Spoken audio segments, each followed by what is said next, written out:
இந்திய விமானப்படை கமாண்டர் அபிநந்தனை பத்திரமாக உடனே ஒப்படைக்க வேண்டும் என பாகிஸ்தானுக்கு இந்தியா அறிவுறுத்தியுள்ளது.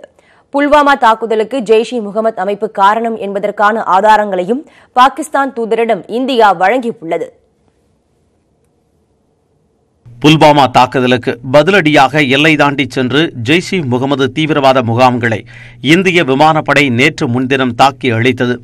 அதற்கு பதில் தாக்குதல் நடத்த இந்திய பகுதிக்குள் ஊடுருவிய பாகிஸ்தான் விமானங்களில் ஒன்றை MiG-21 விமானத்தில் இந்திய கமாண்டர் அபிநந்தன் விரட்டிச் சென்றார். அப்பொழுது அவரது விமானம் பாகிஸ்தான் பகுதிக்குள் சுட்டு வீழ்த்தப்பட்ட நிலையில் கமாண்டர் அபிநந்தனை அந்நாட்டு பாதுகாப்பு படையினர் பிடித்து வைத்துள்ளனர். அபிநந்தனை பத்திரமாக உடனே விடுவிக்க வேண்டும் என இந்தியாவுக்கான பாகிஸ்தான் துணை தூதர் சையது ஹைதர் ஷாவுக்கு வெளியுறவுத்துறை அறிவுறுத்தியுள்ளது.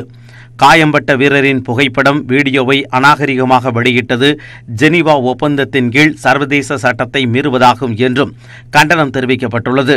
அத்தோடு 40 CRPF வீரர்கள் உயிரிழந்த புல்வாமா தாக்குதலுக்கு ஜெய்ஷ்-இ-முகமது அமைப்பு காரணம் என்பதற்கான ஆதாரங்களும் பாகிஸ்தான் தூதரிடம் வழங்கப்பட்டன.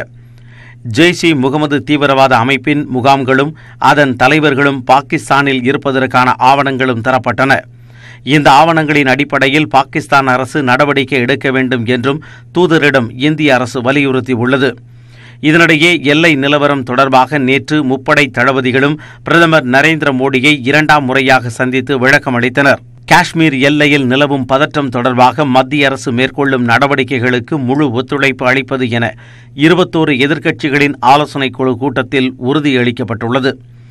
காங்கிரஸ் தலைவர் ராகுல் காந்தி, முன்னாள் பிரதமர் மன்மோகன் சிங், மேற்கு வங்க முதலமைச்சர் மம்தா பானர்ஜி, திமுக மாநிலங்களவை உறுப்பினர் திருச்சி சிவா உள்ளிட்ட 21 கட்சிகளின் பிரதிநிதிகள் பங்கேற்ற கூட்டத்தில் ராணுவ நடவடிக்கைகளை ஆளுங்கட்சியினர் அரசியலாக்குவதாகவும் வேதனை தெரிவிக்கப்பட்டது.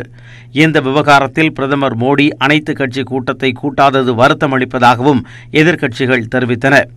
அதற்கு பதிலளித்துள்ள நிதியமைச்சர் அருண்ஜேட்லி, எதிர்க்கட்சிகள் இப்படி பேசுவது பாகிஸ்தானுக்கே பயன்படும் என கூறியுள்ளார்.